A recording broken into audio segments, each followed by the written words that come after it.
신앙 고백합니다. 전능하사 천지를 만드신 하나님 아버지를 내가 믿사오며 그 외아들 우리 주 예수 그리스도를 믿사오며 이는 성령으로 잉태하사 동정녀 마리아에게 나시고 본디오 빌라도에게 고난을 받으사 십자가에 못 박혀 죽으시고 장사한 지 사흘 만에 죽은 자 가운데서 다시 살아나시며 하늘에 오르사 전능하신 하나님 우편에 앉아 계시다가 저리로서 산 자와 죽은 자를 심판하러 오시리라.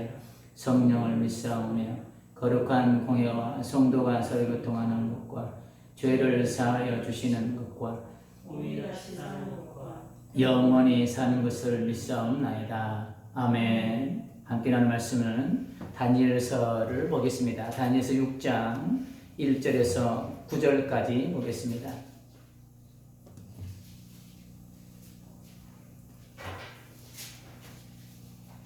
다니엘서 6장 1절 9절 9절은 우리 함께 한 목소리로 봉독합니다. 다니엘서 6장 1절에서 9절 1절부터 봉독해 드립니다. 다리오가 자기의 뜻대로 고관 120명을 세워 전국을 통치하게 하고 또 그들 위에 총리 셋을 두었으니 다니엘이 그 중에 하나이라. 이는 고관들로 총리에게 자기의 직무를 보고하게 하여 왕에게 손해가 없게 하려 함이었더라. 다니엘은 마음이 민첩하여 총리들과 고관들 위에 뛰어나므로 왕이 그를 세워 전국을 다스리게 하고자 한지라. 이에 총리들과 고관들이 국사에 대하여 다니엘을 고발할 근거를 찾고자 하였으나 아무 근거 아무 허물도 찾지 못하였으니 이는 그가 충성되어 아무 그릇됨도 없고 아무 허물도 없음이었더라. 그들이 이르되 이 다니엘은 그 하나님의 율법에서 근거를 찾지 못하면 그를 고발할 수 없으리라 하고, 이에 총리들과 고관들이 모여 왕에게 나아가서 그에게 말하되 다리오 왕이여 만수무강하옵소서. 나라의 모든 총리와 지사와 총독과 법관과 관원이 운운하고 왕에게 한 법률을 세우며 한 금령을 정하실 것을 구하나이다. 왕이여 그것은 고 이제부터 30일 동안에 누구든지 왕 외에 어떤 신에게나 사람에게 무엇을 구하며 사자굴에 던져넣기로 한 것이니이다. 그런지 왕이여 원하건대 금령을 세우시고 그 조서의 왕의 도장을 찍어 메대와 바사에 고치지 아니하는 규례를 따라 그것을 다시 고치지 못하게 하옵소서 하며 다같이 합니다. 이에 다리오 왕이 조서의 왕의 도장을 찍어 금령을 내니라. 아멘. 우리 앞뒤자 우리 인사합니다. 흘러보내의 축복입니다. 한 번 더 인사할까요? 네, 함께 갑시다. 함께 갑시다. 네, 안식사님 반갑습니다. 이번 주 기도라고 해서 나오신 것 같은데 너무 감사합니다. 기도로 준비하신 모습이 하나님께서 참 아름답게 보실 줄 믿습니다. 오늘 제목은 믿는 사람으로 산다는 것이라는 제목으로 함께 은혜를 나눌 텐데요. 지금과 같은 상황에서 그 믿는 사람으로 산다는 게 그리 쉽지 않죠. 조금 전에 기도할 때도 함께 기도했지만 세상은 하나님과 점점 멀어지게 만들어져. 특히 지금 같은 그런 코로나 상황에서 일상생활들은 다 하죠. 생활을 다 하는데 하나님 앞에 나오는 이 하나님을 만나는, 그러니까 다음 주에 살펴보겠지만 하나님과의 만남의 자리에는 왠지 모르는 그런 꺼리낌이 있습니다. 그런 것들이 있죠.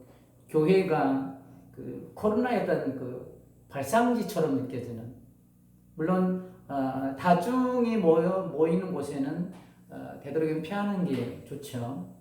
그런데 우리가 조금 아쉬운 면이 있다면 일상생활들을 다 하지만 하나님 앞에 정작 우리가 해야 되는 일들을 참 많이 놓치고 있는 게 아닌가라는 생각들을 조금은 해봅니다. 그래서 지금과 같은 상황 속에서 믿는 자로 산다는 거 그렇게 쉽지 않는, 녹록지 않은 그런 상황인 것 같습니다. 아니, 지금 이 코로나가 창궐하고 있는 지금 이 시대는 과연 그랬을까? 그럼 믿는 자로서 삶을 살아내는데 정말 사단의 이 강력한 저항, 세상의 이 강력한 저항 세력들이 나타나는데 지금 오늘 20년과 21년도 코로나가 창궐한 오늘 이 시대만 그랬을까? 그렇지 않았다는 거예요. 믿는 자로서 삶을 살아가는데 방해거리들, 그리고 저항거리들은 시대마다 늘 있었습니다. 하나님과 멀어지게 하는 이 간극을 넓히는 일들은 언제든지 있었어요. 특히 우리가 금요일날 나눴던 마가복음 이 로마 교회들에게는 더 심했죠. 그 핍박이라는 이루 말할 수 없는 것이죠. 어느 시대든지 믿는 사람으로 사는 데가 쉽지 않은 요건들은 너무나도 많이 있었습니다.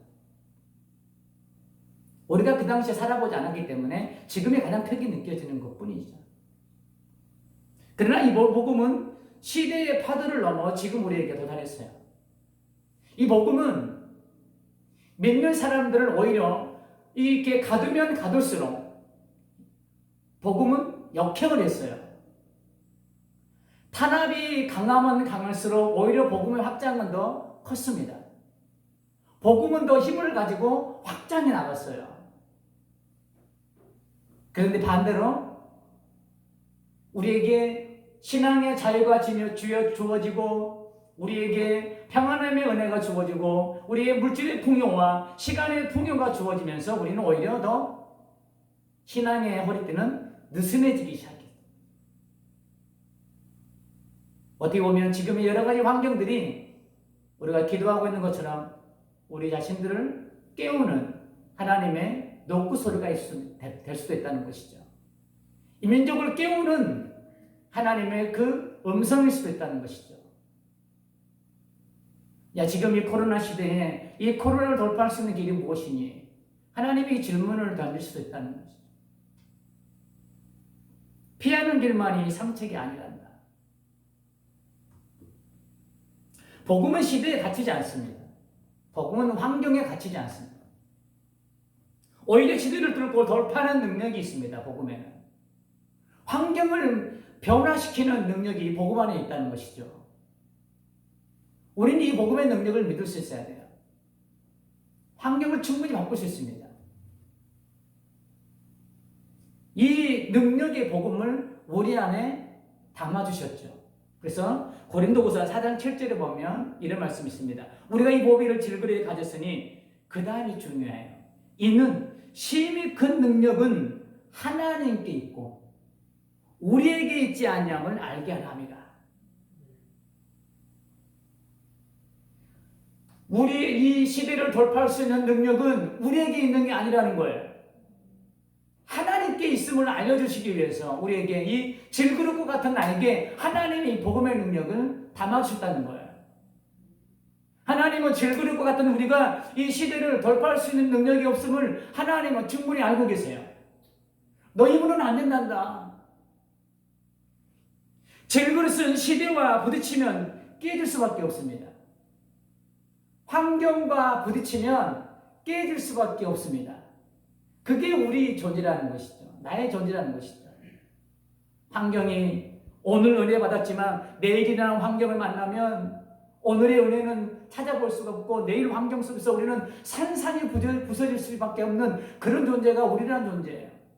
하나님 그걸 알고 너 힘으로는 안 되니까 이 복음의 능력을 가지고 이 믿음을 가지고 살아가라는 거예요. 그런데 이 믿음으로 살아갈 때에 사단의 강력한 저항을 우리는 받습니다. 믿음으로 살아내지 못하게 하기 위해서. 이 강력한 사단의 저항을 나의 힘과 능력으로는 감당할 수 없다는 말이기도 합니다. 이 고린도후서 4장 7절 말씀. 이 사단의 강력한 저항을 뚫고 앞으로 돌파할 수 있는 능력이 나에게 있지 않고 오직 하나님께 있음을 깨닫게 해주는 말씀이기도 해요. 이는 심히 큰 능력이 하나님께 있고 우리에게 있지 아니함을 알게 하려 합니다. 우리는 오늘이라는 삶을 믿음의 사람으로 살아갈 때 이것을 결코 잊어서는 안 됩니다. 이 능력이 내게 있다고 하면 우리는 교만할 수밖에 없어요. 이 지금 나의 환경을 내가 돌파했다고 나의 의의를 드러내면 우리는 교만할 수밖에 없는 거예요. 지금의 환경들을 돌파해낼 수 있는 것은 나의 능력이 아니고 하나님의 능력이 있음을 우리는 결코 잊어서는 안 되는 거예요. 또한 인정할 수 있어야 되는 거예요. 그래서 우리는 모든 것이 주님의 은혜입니다. 그럼 믿음의 사람으로 산다는 것은 어떤 삶을 말하고 있을까요? 믿는 자로 산다는 것. 결론적으로 말씀드리면 교만하지 않는 거예요. 교만하지 않는 삶이에요. 자, 우리 바빌론의 멸망의 이유를 우리가 살펴보면 우리가 알 수 있어요. 지금 5장과 6장을 넘어오면서 이제 나라가 바뀌게 됩니다. 나라가 바뀌어요.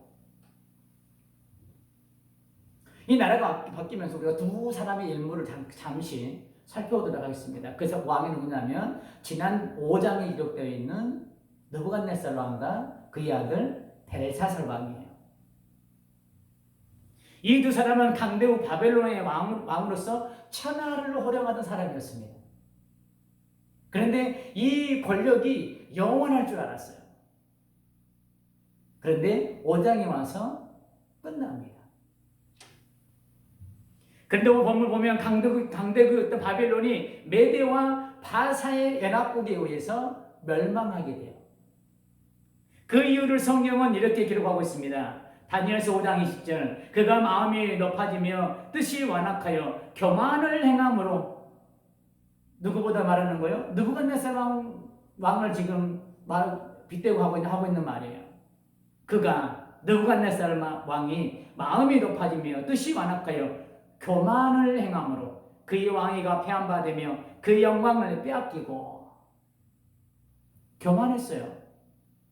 느부갓네살 왕이 교만했습니다. 그런데 벨사살에게도 동일하게 다니엘을 말하고 있어요. 다니엘서 5장 22절 벨사살이여 왕은 그의 아들이 되어서 이것을 다 알고도 우리가 수요일에 나눴죠? 이것을 다 알고도 아직도 마음을 낮추지 아니하고 마음을 낮추지 않았다는 것은 뭐예요? 교만했다는 거예요. 교만했다는 거예요. 이 두 사람은 자기가 잘나서 강대국이 된 줄 알고 교만히 하늘을 찌르고 있었습니다. 하나님께서는 여러 사건들을 통해서 하나님의 살아계심과 하나님의 능력을 이 느부갓네살 왕에게 하나님께서 보여주셨죠. 자기가 꾸었던 꿈도 몰랐던 그 꿈을 다니엘을 통해서 그 꿈을 알게 하고 해석하게 하고 새 친구들을 통해서 풀물불 가운데의 사건들을 통해서 살아계신 하나님의 능력을 이 느부갓네살 왕에게 보여주었습니다. 이 사실을 그 아들 벨사살도 다 알고 있다고 22절에 기록하고 있어요. 그럼에도 불구하고 이들은 그것을 깨닫지 못하고 있습니다. 하나님의 살아계심을 인정하지 못하고 있습니다. 그래서 그걸 깨닫지 못하니까 교만이 하늘을 찌르고 있는 거예요. 자기의 권세가 권력이 영원할 줄 알고.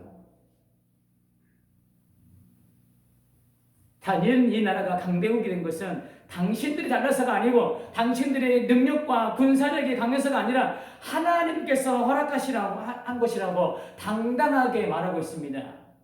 5장 18절을 보면 그렇게 기록하고 있죠. 왕이요 지극히 높으신 하나님이 왕에 붙인 느부갓네살에게 나라와 큰 권세와 영광과 위엄을 주셨고 이 그 큰 나라를 권세들을 권력들을 주신 분이 바로 하나님이라고 당당하게 벨사살 왕에게 말하고 있어요. 다니엘은. 그럼에도 불구하고 이 벨사살은 낮추지 않은 교만한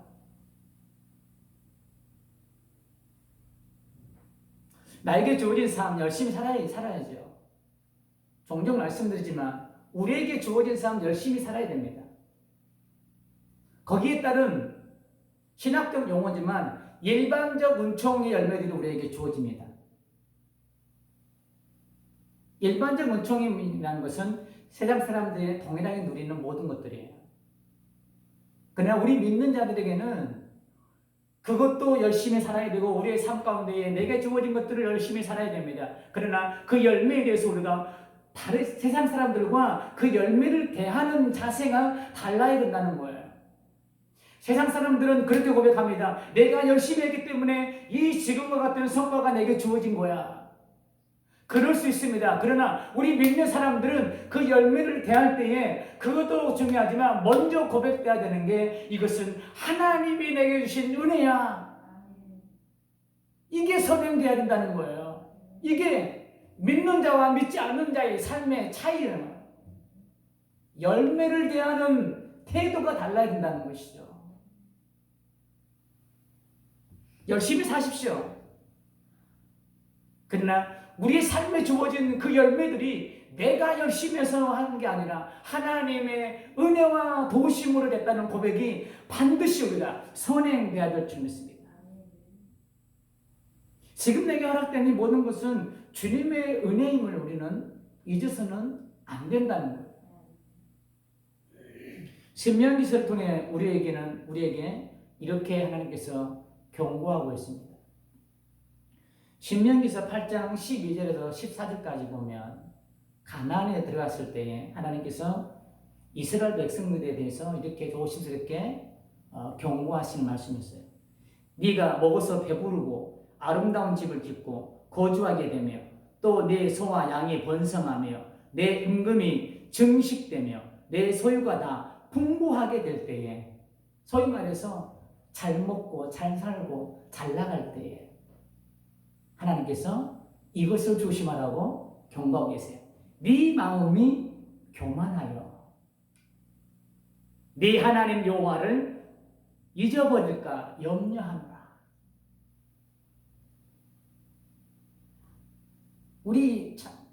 우리의 모습을 정말 대변하고 있는 말씀 아닙니다. 그런데 하나님의 이 염려가 현실화되고 말았습니다. 이스라엘 백성들이 가나안 땅에 들어가서 광야에서는 보지 못했던 가나안 문화를 접하게 돼요. 거기서 이스라엘 백성들은 눈이 돌아갑니다. 정말 젖과 꿀이 흐르는 땅 속에서 그 놀라운 그 풍성함들을 누리면서 물질적 풍요를 누리면서 이들은 이 하나님이 염려했던 것처럼 하나님을 잊어버리고 살아요. 가나안 백성들과 짝하면서 그들의 문화를 오히려 즐기고 있어요. 오늘의 사회와 오늘을 살아가는 믿음의 사람들과 별다를 바 없는 모습이 이 이스라엘 백성들입니다. 우리의 모습이 그렇다는 것이죠. 우리는 세상 문화를 따라하고 있어요. 세상 문화를 선도하는 것이 아니라 오히려 지금 사회가 그렇게 변화되어 가니까, 성장해 가니까, 그러면서 우리는 우리의 본질적인 모습까지도 우리는 변질되고 말합니다. 지난번에 우리가 잠깐 예를 들어서 말씀드렸지만 본질은 절대 변질돼서는 안 되는 거예요. 제가 양복에 비유해서 말씀드렸잖아요.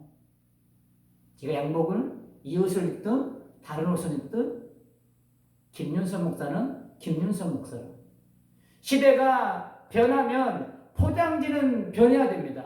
복음을 전하는 통로는 변해야 됩니다. 그러나 복음의 본질은 변해서는 안 되는 거예요.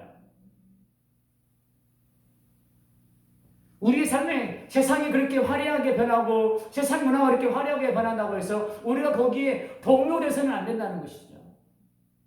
내가 누구인가, 내가 정체성 가지고 분명하게 그 사회 속에서 우리는 사회 속에 들어가서 사회에 적응하면서 하나님의 자녀로서의 정체성을 가지고 그곳에서 복음을 전할 수 있는 접근의 방식을 달려야 된다는 것이죠. 우리가 믿는 사람의 삶을 살아갈 때 이 말씀을 교훈 삼아야 될 줄 믿습니다. 너희가 잘 나갈 때 네 마음이 교만하여 네 하나님 여호와를 잊어버릴까 염려하노라.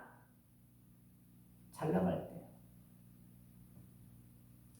내가 잘 나갈 때, 내가 하는 일이 잘 될 때, 만사 형통할 때 우리는 교만하지 말고 하나님의 은혜임을, 고백할 수 있어야 될 줄 믿습니다. 그 이유를 신명기서 8장에서 동일하게 말씀하고 있습니다.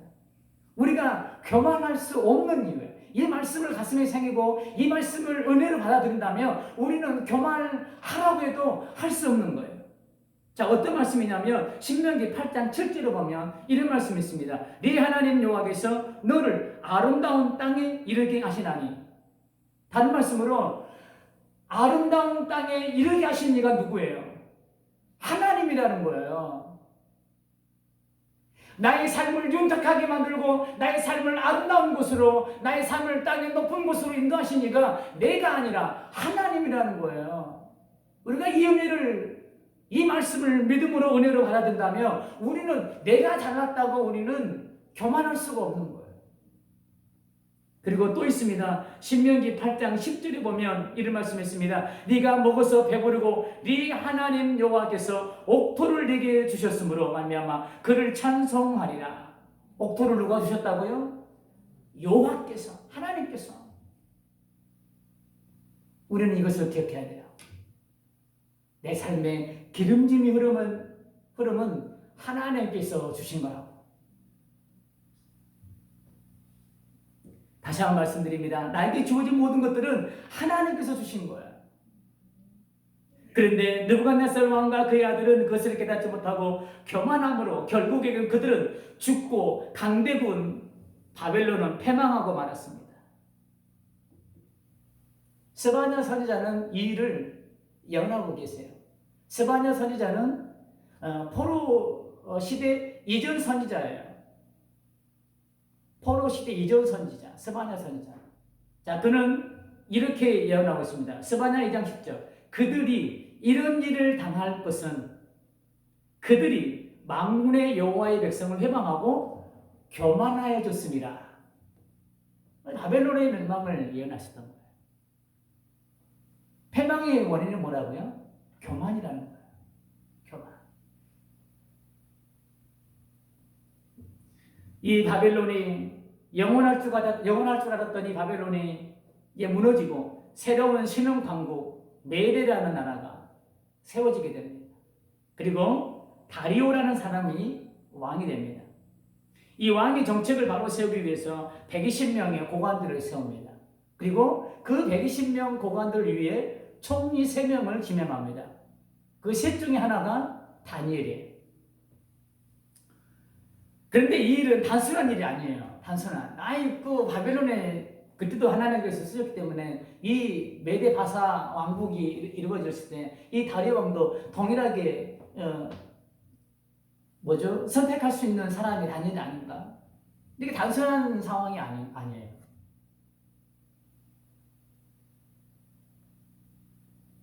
다니엘은 메데가 멸망시킨 적대국이었던 바벨론에서 2대를 거쳐서 총리를 지냈던 사람이에요. 그러니까 메데와 바벨론은 적대국이었습니다. 자, 제가 왕이에요. 왕인데 같은 나라 안에서도 대통령이 바뀌면 보좌관들이 다 바뀝니다. 하물며 적대국에서 한 나라가 패망한 나라에서 사람을 등용해서 총리로 세운다? 이건 있을 수 없는 일이에요. 상식적으로 이해가 안 되는 일이죠. 단순한 일이 아닙니다. 그런데 다리오 왕이 이런 파격적인 예사를 단행했던 이유를 알기 위해서는 잠시 다니엘의 삶을 우리가 들여다봐야 돼요. 지금 현재 나이가 다니엘은 학자들이 추정하기를 80세 정도 됐다고 추정하고 있습니다. 지금 이 다리오 왕이 즉위할 때에 다니엘의 나이가 80. 그러니까 10대 후반에 포로로 잡혀와 지금 나이가 80이 되도록까지 그는 우리가 한번 상상해 봅시다. 그에게 아무런 어려움이 없었을까요? 10대 후반에 잡혀와서 그들이 그렇게 어려움을 당했는데, 믿음을 지켜내기 위해서 그렇게 어려움을 당했는데 80이 되도록까지 그는 탄탄대로 순항만 했을까요? 힘든 일은 없었을까요? 그의 믿음을 뒤흔들려고 하는 사단의 강력한 저항 세력은 없었을까요? 있었을 거예요. 단지 성경에 기록되지 않았을 뿐이지. 본문장까지 볼 때 다니엘이 바벨론의 포로로 되어 끌려온 직후 지혜자 교육을 받았던 10대 후반의 나이 이후로 그때까지 한 번도 고난을 받았다는 기록이 없습니다. 그런데 이 고난을 받았다는 기록이 없다고 해서 다니엘의 삶이 평탄했다고 볼 수 없습니다.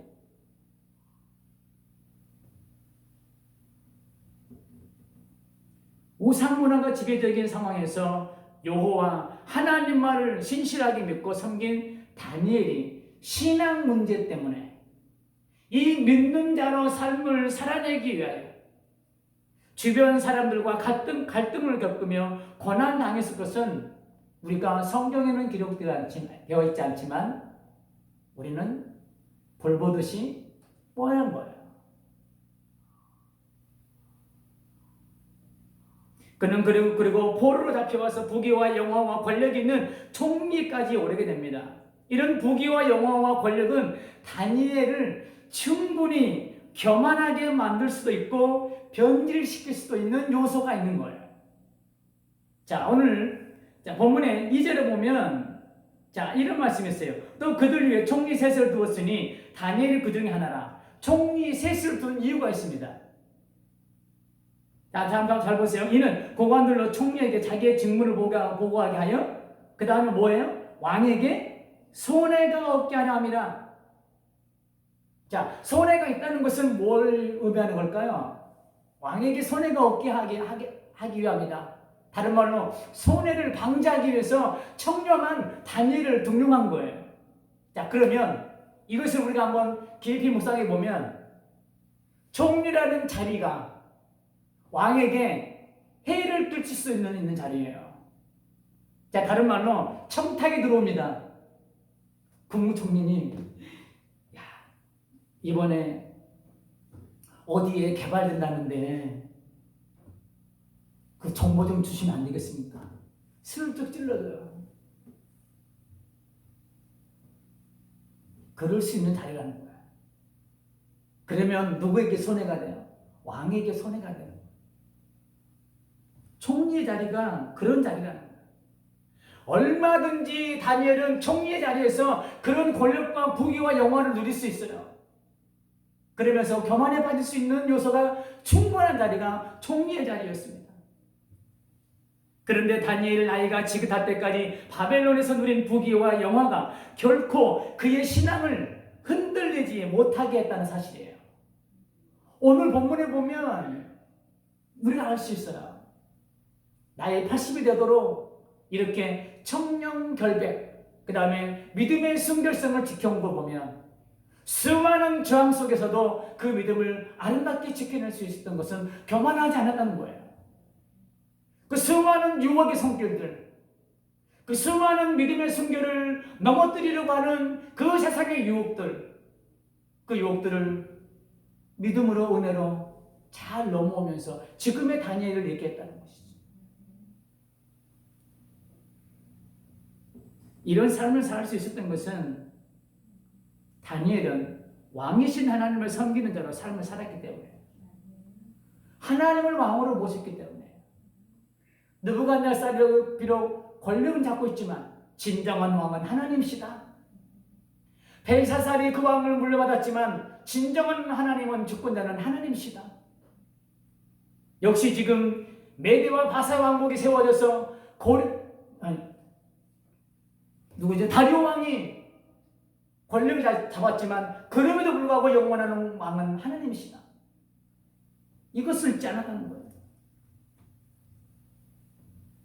자기의 자리를 지키기 위해 사람들을 의식한 삶이 아니었습니다. 총리의 자리를 지켜내기 위해서 사람들에게 아부떨고 믿는 자로서 하지 말아야 될 행동들을 한 게 아니에요. 사람들을 의식하지 않았습니다. 그의 머릿속에는 누구를 의식했냐면 오직 한 분, 하나님만 의식하는 삶이 살았습니다. 그렇기 때문에 다니엘은 교만할 수가 없었어요. 그렇게 살아온 다니엘의 삶의 스토리를 다리오 왕은 듣고 알았습니다. 다리오 왕은 비록 적대 국가였던 바벨론의 총리를 지낸 다니엘이었지만 그의 삶의 이야기를 듣고 총리직을 맡기는 파격적인 발탁을 하게 됩니다. 그러나 이것은 다니엘에게 교만할 수 있는 또 다른 시험대가 될 수 있습니다. 나라가 바뀌었습니다. 그럼에도 불구하고 총리로 발탁되었으니 다니엘의 어깨가 얼마나 더 올라갈 수 있겠습니까? 그것도 노년에 총리 3명 중에 가장 어른으로 삼았다고 말씀하고 있는데 다시 교만할 수 있는 자리예요. 그런데 다니엘을 소개하고 있는 본문을 보면 우리가 예상했던 다니엘의 모습이 아님을 찾아볼 수 있습니다. 본문 6장 3절입니다. 다니엘은 마음이 민첩하여 총리들과 고관들을 위해 뛰어남으로 왕의 글을 세워 전국을 다스리게 하고자 한지라. 우리가 조금 집중해 단어가 있습니다. 마음이 민첩하여라는 단어예요. 이 말을 우리나라 말로 그대로 번역하면 이런 의미를 담고 있습니다. 그의 안에 탁월한 영혼이 있었다. 이 마음이 민첩하여, 이 히브리어 원문을 우리나라 말로 그대로 번역하면 그런 의미예요. 그의 안에 탁월한 영혼이 있었다. 이 말을 다른 말로 해석하면 지금 다니엘 나이가 80이 넘었음에도 민첩함을 가질 수 있었던 것은 아직도 그의 안에 하나님의 영이 머물고 계신다는 의미예요. 하나님의 영이 80이 넘는 다니엘 안에 계속 머물러 있다는 것은 뭘 의미하나요? 그의 믿음이 변제되지 않았다는 거예요. 10대 후반에 끌려와서 80일 되도록까지 믿음의 순결성을 다니엘은 그 어떤 상황에서도 그 어떤 환경 속에서도 지켜내고 있다는 또 다른 의미이기도 한 게 이 마음이 민첩하여, 이 말씀 속에서 다니엘의 이 신앙의 이 연륜을 느낄 수 있는 거예요. 그리고 다니엘은 모든 사건을 해결할 때 빼먹지 않은 단어가 있습니다. 그 단어가 뭐냐면 여호와 하나님이라는 단어예요. 꿈을 해석하는 것도, 그 꿈을 알게 하는 것도 나의 능력이 아니라 하나님께서 알게 하신 것이라고 하나님의 은혜를 고백하고 있는 다니엘의 모습을 우리는 볼 수 있어요. 이를 알게 하신 이는 내가 아니요 하나님이시라. 다니엘의 주변 상황을 보면 얼마든지 그를 교만의 늪으로 빠져들게 할 수 있는 요건들이 충분합니다.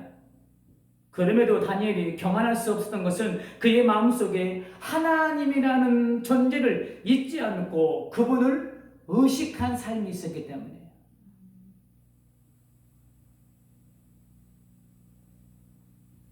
이처럼 믿음의 사람으로 살아온 다니엘에게 다시 한번 거센 저항의 파도가 몰아치고 있습니다. 본문 7절입니다. 나라의 모든 총리와 지사와 총독과 법관과 가난이 운운하고 왕이 한 법률을 세우고 한 금령을 정하실 것을 구하나이다. 왕이여 그것은 곧 이제부터 30일 동안에 누구든지 왕 외에 어떤 신에게나 사람에게 무엇을 구하면 사자굴에 던져넣기로 하는 것이니라. 이 서류에 다리오 왕은 도장을 꽝 찍으면서 서명해 줍니다. 다시 한번 이 다니엘이 저항을 받게 되죠. 다니엘은 호의호식할 수 있는 총리의 자리에서도, 그리고 신앙의 문제로 주변 사람들로부터 고난과 핍박을 당할 때도 흔들리지 않고 지금 나라가 바뀌는 격변의 상황에서도 하나님을 떠나지 않았다는 것을 보여주고 있는 말씀이기도 해요. 이 말씀이 무슨 말씀이냐면, 저항이 있다는 것은 항상 말씀드리지만 내가 지금 은혜 받는 자리에 나가는 것은, 사단의 분명한 저항이 있다는 것은 내가 지금 은혜 받을 증거라는 또 다른 반증이라는 거예요. 지금 이 고관들의 강력한 저항, 그 이면에는 사단의 저항이 있겠죠. 이 사단의 저항을 본다면 이 다니엘의 신앙을 우리가 조금은 짐작할 수 있는 거예요. 사단은 뭐라 그러죠? 건드려도 괜찮은 사람들은 안 건드려요. 저 사람 그냥 그러니까 그냥 저 사람한테 힘쓰지 마. 저 사람 내 믿어도 돼. 왜 안 건드려요? 그러니까 어떤 사람이 건드려요? 자기에게 더 저항이 센 사람. 다른 말로 믿음이 강한 사람. 은혜에 더 갈구한 사람.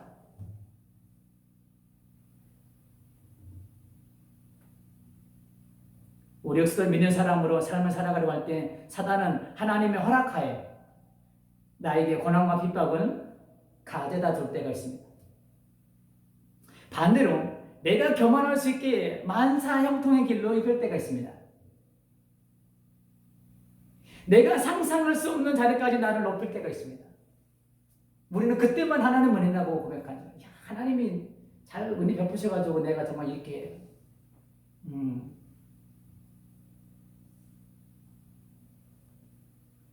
우리는 그때 믿는 사람으로서 치유하는 모습이 있습니다.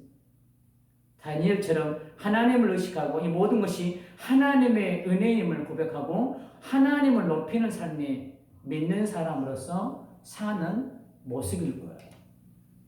신명기서 8장 7절과 10절의 말씀처럼 모든 것이 하나님께로부터 주어졌다는 사실을 우리가 인정할 때에 우리는 교만할 수 없는 거예요. 이 시대에 믿는 자로서 살아가는다는 것, 중요한 것, 교만하지 않는 것. 하나님의 은혜라 고백할 수 있는 것. 결론의 말씀으로 잠언 18장 12절에 이런 말씀이 있습니다. 사람의 마음의 교만은 멸망의 선봉이요 겸손은 존귀의 길잡이니라. 상대적으로 지금 비유적으로 말씀하고 있어요. 교만과 겸손에 대해서. 교만과 겸손은 정말 말 그대로 종이 한 장 차이일 것입니다. 정말 한 끗 차이로 멸망을 가져오는 교만에 빠질 수도 있고 존귀를 누릴 수 있는 겸손의 자리로 나갈 수도 있는 거예요. 다니엘은 인생의 결말을 갈아놓을 수 있는 이 한 끗의 차이를 구별해낼 수 있는 영적 감각에 깨어 있었습니다. 그래서 그는 축복을 가장한 교만을 구별해낼 수 있었어요. 축복이 뭔가요? 총리의 자리에 올라간 거예요. 그런데 그 안에는 교만이라는 이것이 축복이라는 포장 속에 감추어진 거예요. 다니엘은 이것을 구별해낼 수 있었어요. 하나님의 축복과 그 속에 감춰진 교만을 구별해낼 수 있는 이 영적 감각이 깨어있었던 것이죠. 그렇습니다. 나의 삶에 주어진 것들은 다 하나님께서 주신 것입니다. 믿는 사람으로 산다는 것은 교만하지 않는 삶인 거예요. 나에게 주어진 모든 것들이 다 하나님께서 주신 것임을 알 때 우리는 교만할 수 없는 거예요. 교만하라고 해도 하지 않아요. 할 수 없어요. 그래서 나에게 주어진 이 모든 것이 주님의 은혜라고 고백할 수 있는 우리 모든 성도님들이 다 되시기를 주님의 이름으로 축복합니다.